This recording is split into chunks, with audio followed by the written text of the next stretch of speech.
భారతదేశానికి అమెరికా మరో షాక్ ఇస్తుంది. మొన్ననే చెప్పుకొచ్చాడు ట్రంప్. టారిఫ్లు పెంచడానికి చూస్తున్నాడు. రష్యా నుండి ఆయిల్ కొనడం మానట్లేదు, తగ్గించారు. కానీ అలాగే చైనా భారతదేశం గనక ఆయిల్ ఆపకపోతే గనక టారిఫ్లు పెంచుతాను. ఇప్పుడు తాజాగా వాళ్ళ పార్టీకి సంబంధించినటువంటి ఒక ఎంపీ అక్కడ ఉన్నటువంటి వాళ్ళ కాంగ్రెస్లో బిల్లు పెట్టుకొచ్చాడు. ఏమని 500% సుంకాలు వేయాలి అని. దానికి ఆ సభ ఆమోదిస్తే ఆ అధికారం ట్రంప్కి వచ్చినట్టు, తద్వారా వేయొచ్చు. ఈ అధికారం లేకపోయినా ఇంతకుముందు వేసాడు 500% టారిఫ్ చైనా మీద. మళ్ళీ ఆయన విత్డ్రా చేసుకున్నాడు. భారత్ మీద 500% వేసినా ఆయన విత్డ్రా చేసుకుంటాడు. భారత్కి ఇప్పుడు కొత్తగా పోయిందేమీ లేదు. ఇప్పుడు 50% టారిఫ్లు వేసినటువంటి సందర్భంలో కొన్ని ప్రొడక్ట్స్కి మాత్రమే అది వచ్చేస్తారు. రేపైనా అంతే. నష్టపోయేది కొంత వ్యాపారం తగ్గితే ఇంకో కొత్త చోటకి ఎంచుకుంటారు. కాకపోతే ఏంటంటే అక్కడ ఎమోషన్ క్రియేట్ చేయడానికి పనికొస్తుంది. ఇక్కడ ఇంకేముంది, అయిపోయింది. మళ్ళీ రాహుల్ గాంధీ లాంటి ఉపన్యాసాలు ఇవ్వడానికి పనికొస్తుంది.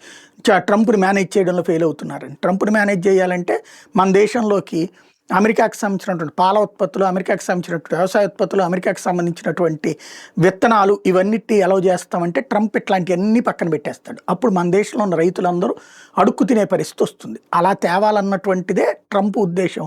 రాహుల్ గాంధీకి తెలిసి తెలియక మాట్లాడుతూ ఉండడమే అసలు సమస్య. బట్ ఈ వ్యవహారంలో అయితే మోడీ మొండిగానే ఉన్నాడు.